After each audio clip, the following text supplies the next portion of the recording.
I am Robert Hayes, 67 years old, and for the last 4 months, I've been pretending I don't know my daughter-in-law is trying to drug me into signing away my life's work.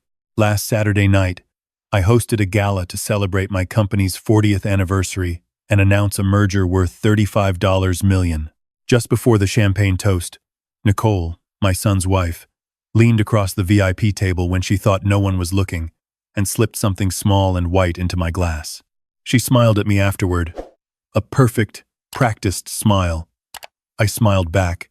What she didn't know was that I'd been expecting exactly this, and that the glass she'd just spiked wasn't the one I was going to drink. Before I tell you what happened when her own father-in-law drank that glass instead, I want to know where you're watching from tonight. Drop your location in the comments, and please hit that subscribe button if you believe that underestimating a man who's built buildings for 4 decades is a very, very dangerous mistake. The Grand Ballroom at the Fairmont in downtown Seattle was packed. 300 people, clients, subcontractors, architects, city officials, all dressed in their finest, all there to celebrate Hayes Construction, the company my father started in 1985 with a pickup truck and a dream. I stood at the podium, looking out at the crowd, my hands steady on the microphone. I am Robert Hayes. I'm 67 years old. I've poured concrete in the rain, negotiated with union bosses, and survived 3 recessions. I hate these kinds of events. But tonight was necessary. I cleared my throat, and the room fell silent. Friends, colleagues, I began. Thank you for being here tonight. 40 years ago, my father and I started Hayes Construction in a garage in Tacoma. Tonight, I'm proud to announce that Hayes Construction is merging with Pacific Northwest Development Group. The combined value of this merger is $35 million. The room exploded. Applause, whistles, camera flashes from the local business press. $35 million. The number hung in the air like a promise. I stepped down from the small stage, shaking hands, accepting congratulations. Bob, you genius. Congratulations, Mr. Hayes. You earned every penny. I made my way toward the VIP table where my family sat. My son, Marcus, 38 years old, looked nervous. He was wearing a suit that cost more than I'd spent on clothes in the last 5 years, courtesy of his wife. He wouldn't meet my eyes. He hadn't really met my eyes in about 2 years, not since he'd married Nicole. And there was Nicole herself, my daughter-in-law. She was radiant in a silver evening gown, her makeup flawless, her smile warm and welcoming to everyone around her. But when her eyes found mine, there was something else there. Something cold. Something calculating. She raised her champagne glass to me in a silent toast. Finally, her eyes said, I saw the waiter in his crisp tuxedo approaching the table with a tray of fresh champagne flutes. This was it. I turned my back to the table, pretending to be engrossed in conversation with Harold Chen, one of my oldest clients. Bob, Harold was saying, I never thought you'd sell. You love this company. All good things, Harold, I replied, watching Nicole's reflection in the polished chrome sculpture behind him.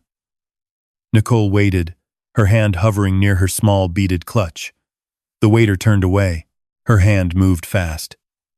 Quick as a snake, she pulled something small from her purse and dropped it into the glass, marked with a small cocktail napkin with my initials. I saw it dissolve instantly. No trace. She was good. Practiced.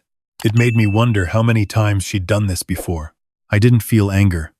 I felt relief. Validation. All those months of suspicion. All the late-night meetings with my private investigator, Tom Rodriguez. All the encrypted files and bank statements. It had all led to this moment. I knew this was coming. In fact, I'd planned this entire merger announcement specifically to force her hand. This entire $35 million gala was a trap, and the bait was me. I turned back to the table, my face an easy smile. Ah, champagne. Excellent. Victor Laurent, Nicole's father-in-law, was standing right there. He was a big man, always taking up more space than necessary, always talking louder than everyone else. He was already holding court with a Seattle City Council member, gesturing broadly. I advised Bob on the merger strategy. He was saying, the key to these deals isn't just the numbers. It's the timing. It's the vision. He was lying. Victor hadn't advised me on anything except how to write him a check when he'd asked for a loan 6 months ago. A loan I'd refused. The waiter was gone. The glasses were set. My glass, the one with the dissolved pill, sat waiting for me. Nicole's eyes were locked on me. Robert, I said suddenly, my voice catching. I coughed hard, a deep, rasping hack that sounded genuinely alarming. I leaned heavily on the table, my hand knocking against my glass, and the one next to it, which happened to be Victor's. Dad, are you okay? Marcus jumped up, his face full of concern. Fine, I wheezed, straightening up. Just something in my throat.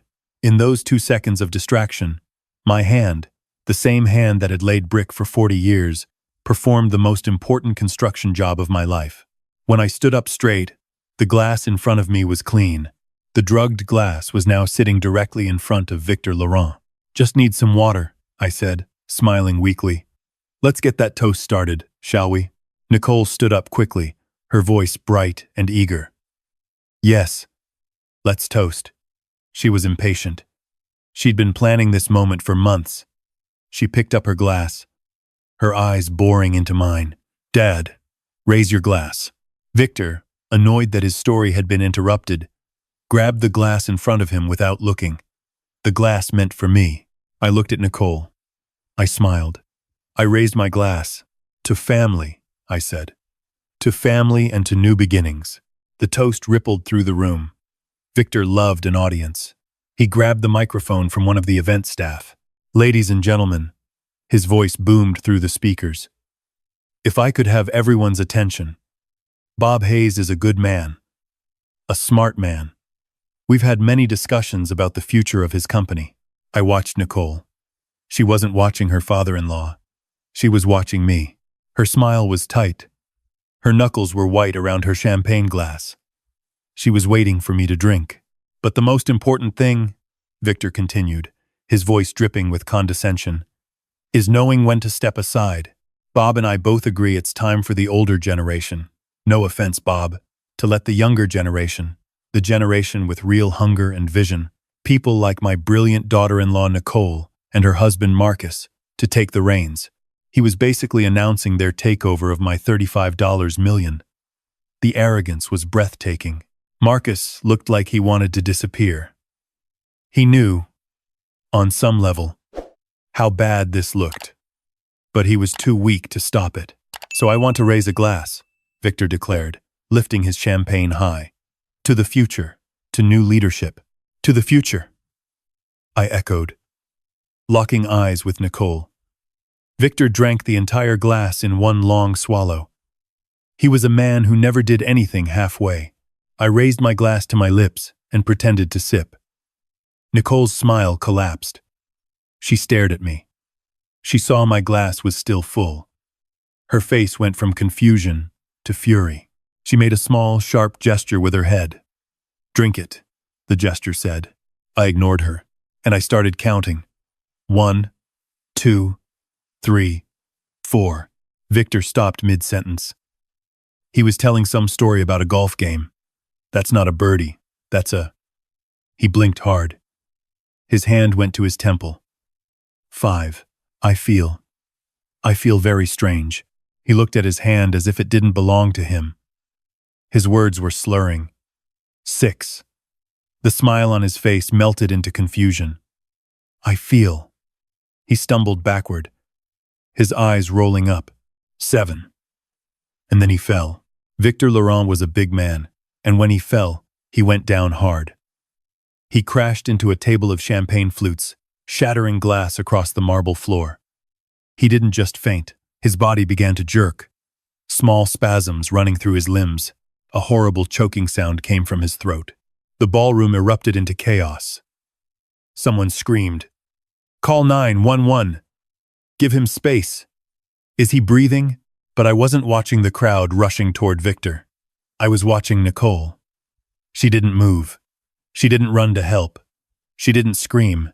She stood perfectly still, her face drained of all color, her mouth slightly open in shock. Her plan, her perfect plan, had just literally collapsed in front of 300 witnesses, and then she turned. Her eyes found mine through the chaos. "You!" she shrieked. Her voice cut through the panic like a siren. Every person in that ballroom stopped and turned to look at her. "You did this!" She pointed a trembling finger at me. "That was your glass. You knew. You swapped them." The silence that followed was absolute. The fluorescent lights of Swedish Medical Center's emergency waiting room hummed with a cold, sterile sound. It was 2 in the morning. Victor's wife, Diane, was crying softly into a handkerchief, her expensive makeup running down her face in dark streaks. Marcus was pacing, his hands shaking. Nicole sat rigid in a plastic chair, her eyes fixed on the door to the emergency room. Her jaw clenched so tight, I could see the muscle jumping. The door opened. A young doctor, looking exhausted, stepped out. "Family of Victor Laurent?" We all stood. Diane rushed him. Is my husband okay?" "He's stable," the doctor said flatly. We pumped his stomach. We were able to counteract the effects in time. However, his blood work came back positive for a massive dose of lorazepam mixed with zolpidem. That's a powerful combination of sedatives. This was not accidental. Someone deliberately drugged him with intent to incapacitate. The doctor looked at all of us. "I'm required by law to notify the police. They're on their way." Diane let out a wail. "Drugged? Who would drug my husband?" And then Marcus, my son, who had been silent and trembling, finally spoke. His voice was quiet, but it cut through Diane's crying like a razor. "Nicole, what did you mean back at the gala? Everyone heard you. You said, 'That was his glass.' You were looking at Dad." He took a step toward her. "How did you know it was his glass? How did you know he swapped them?" His face was pale, his eyes wide with dawning horror. "Nicole, what was in that glass?" Nicole saw the trap closing. She saw the look in her husband's eyes, the doctor's suspicious stare, Diane's confusion. She had exactly 2 choices: tell the truth or commit to a lie. She chose the lie. I don't know what you're talking about." "Marcus," she stammered, her voice rising. "I was in shock. I saw your father acting strange by the table. He must have done it. He drugged Victor. To frame me. Your father has always hated me." It was pathetic, desperate. And it was too late. I watched my son. I watched the last piece of his denial crumble. He looked at his wife, this woman he'd adored for 2 years, this woman he'd changed his entire life for, and for the first time since their wedding day, I saw my real son again. He wasn't looking at his wife anymore. He was looking at a stranger. The night was far from over. I sat in that hospital waiting room watching Marcus stare at the floor, his world collapsing around him, but my mind wasn't there. My mind was 4 months ago, when I'd finally admitted to myself that my son was gone, and that I needed to start protecting myself from the people who had taken him. Marcus had always been a good kid, smart, hardworking. He'd gotten his degree in civil engineering from the University of Washington. He'd loved the work. He'd come to the job sites with me, asking questions about load calculations and foundation depths. He was supposed to take over Hayes Construction one day. Then 2 years ago, he brought Nicole home. She was polished. That's the word for it. Perfect hair, perfect clothes, perfect smile. She said she worked in venture capital. She talked about portfolio optimization and growth strategies. Suddenly, my son, who loved blueprints, started talking about equity and passive income. The change was gradual. He started dressing better. He stopped coming to job sites. He started working remotely, doing consulting, he said. For Victor's investment firm, Laurent Capital Partners. I'd had the firm investigated the moment Nicole mentioned it. It was a shell. No real clients, no real products, just a fancy website and an office in a shared workspace. Then 4 months ago, Marcus came to my office. Not my home, my office. He sat across from my desk and told me he wanted me to retire early. Retire? I'd asked. I'm 67. I'm not done yet. Dad, you've earned it, he'd said. The words sounded rehearsed. Nicole and Victor, they've shown me a smarter way to do business.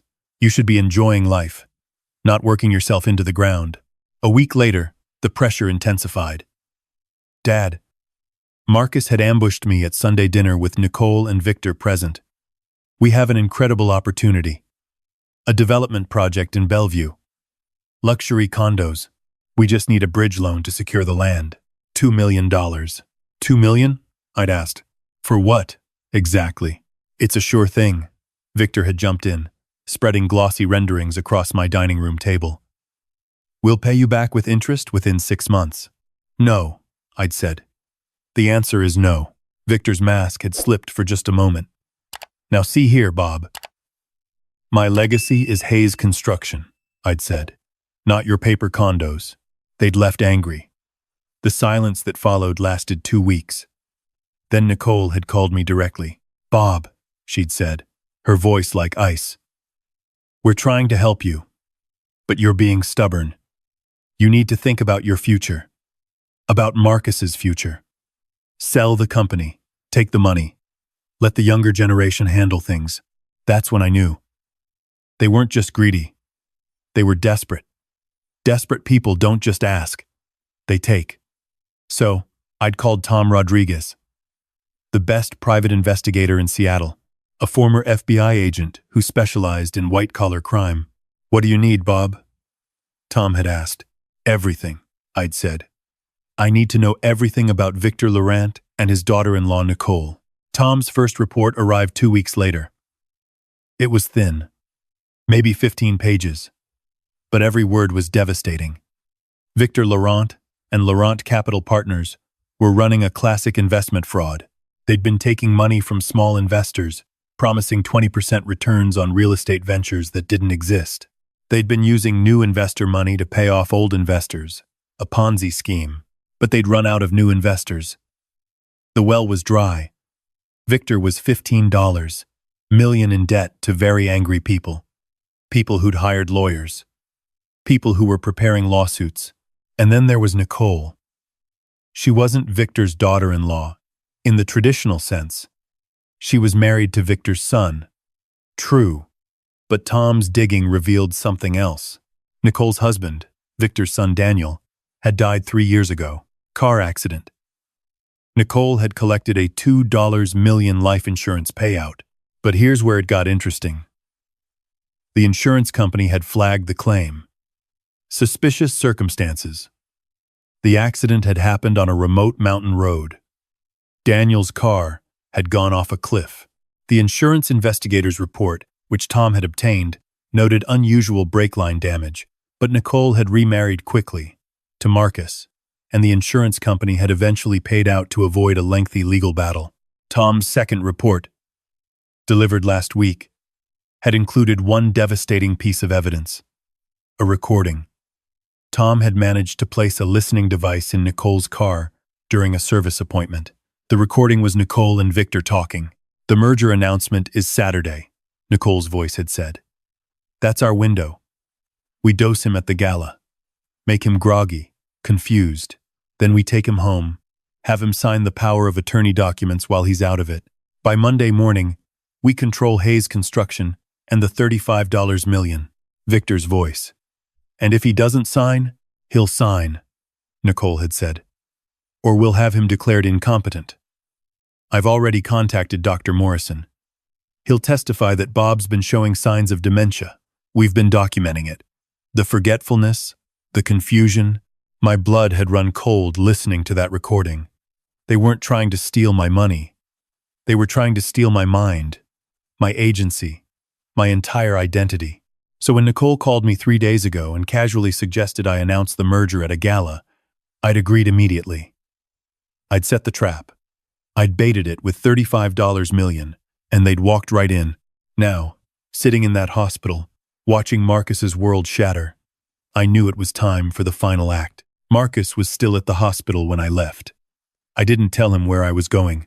I drove straight to my house. The house where Marcus had grown up. The house where his mother and I had raised him before cancer took her 5 years ago. Tom Rodriguez and his team were already there, parked in an unmarked van 2 streets over. The trap was set. Nicole and Victor would come. They had to. Their plan had failed catastrophically at the Gala, but they still needed that $35 million. They'd try one more time. They'd try to paint me as the villain, to convince Marcus I was dangerous, to force some kind of emergency intervention. I waited in my study, the lights off. At 3 a.m., I heard a car pull into my driveway. Then another. I watched through the window. Nicole and Victor and Diane, Victor's wife, and behind them, Marcus, looking lost and broken. I walked to the front door and opened it before they could knock. "Come in," I said quietly. "Let's talk."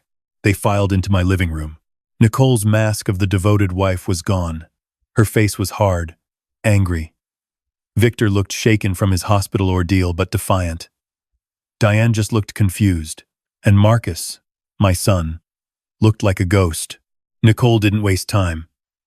"Bob," she said, her voice sharp, "we need to talk about what happened tonight. You drugged Victor. We all saw it.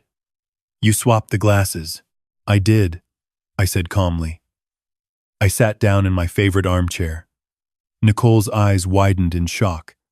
"I did swap the glasses, because I saw you put something in mine."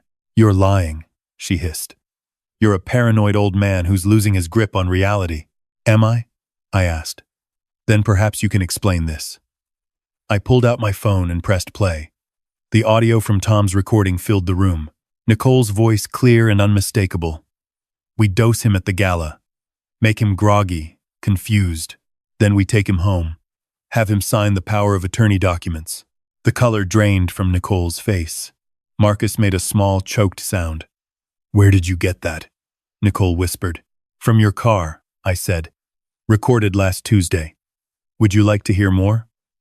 "I have 4 months of surveillance. Recorded phone calls. Bank statements showing Victor's Ponzi scheme. Evidence that you collected $2 million when Daniel died under suspicious circumstances." Victor stood up, his face red. "This is illegal. You can't record us without our knowledge." "Actually," I said, "in Washington state, I can. One-party consent. And Tom Rodriguez, my investigator, is licensed and bonded. Everything we did was legal." I leaned forward. "But what you did, Nicole, drugging someone with intent to commit fraud, that's a felony. You have no proof I did anything," Nicole spat. "It's my word against yours." "Is it?" I looked past her to my study door. "Tom, did you get all of that?" The study door opened. Tom Rodriguez stepped out. He wasn't alone. Behind him were 2 uniformed Seattle police officers, and behind them, a woman in a suit holding a briefcase. She introduced herself as Detective Sarah Chen, Financial Crimes Unit. "Mr. Hayes contacted us 3 days ago," Detective Chen said, looking at Nicole and Victor. "He provided us with substantial evidence of an ongoing fraud scheme. We've been monitoring this situation." She looked at Nicole. "Miss Laurent, you are under arrest for conspiracy to commit fraud and attempted drugging with intent to incapacitate." The lead officer stepped forward. "Miss Nicole Laurent, you have the right to remain silent." "No," Nicole shrieked.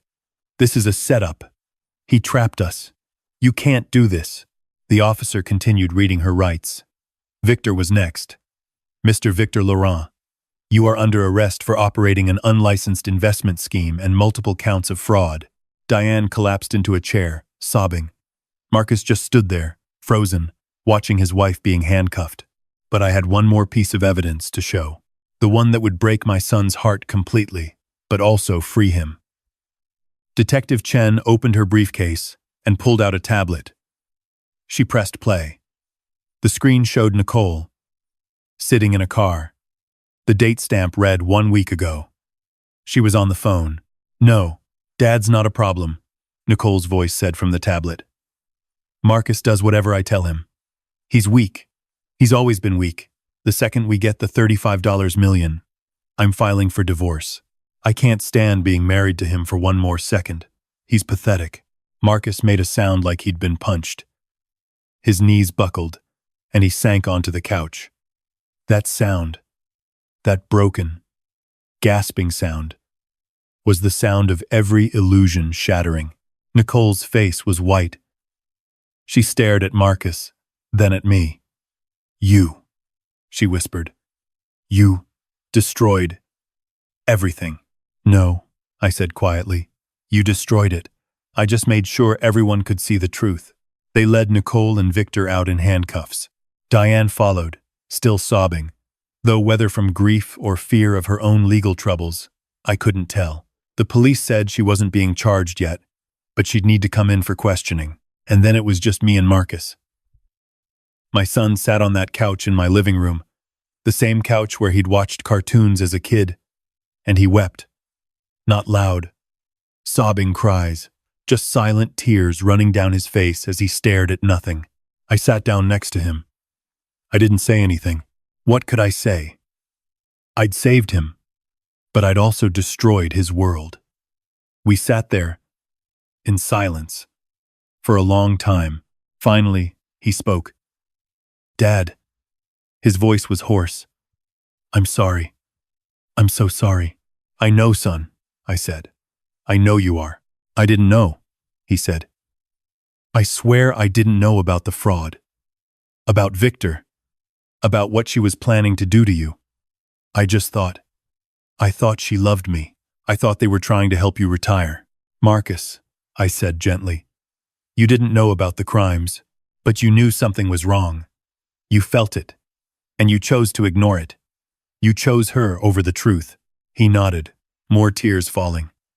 What do I do now? I put my hand on his shoulder. You go find a hotel room.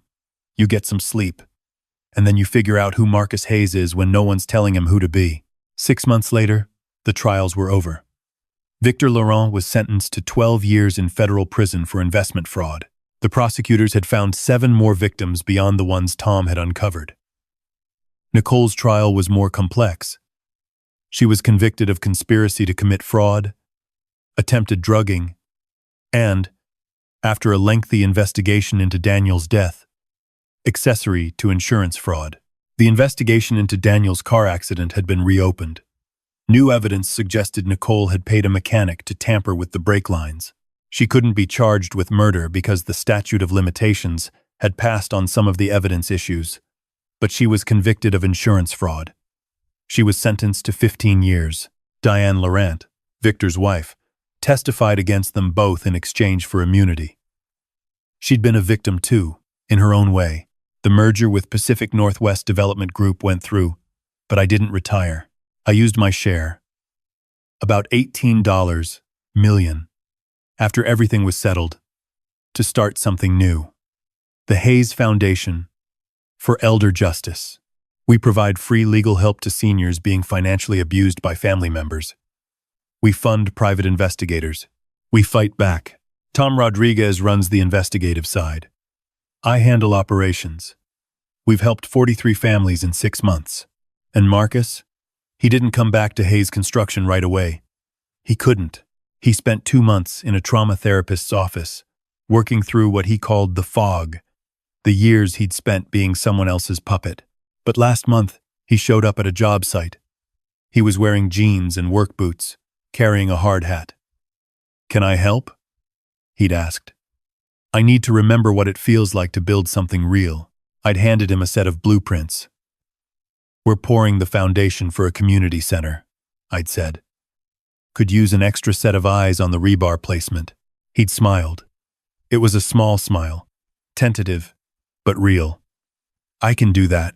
We worked side by side that day, checking measurements, talking to the crew.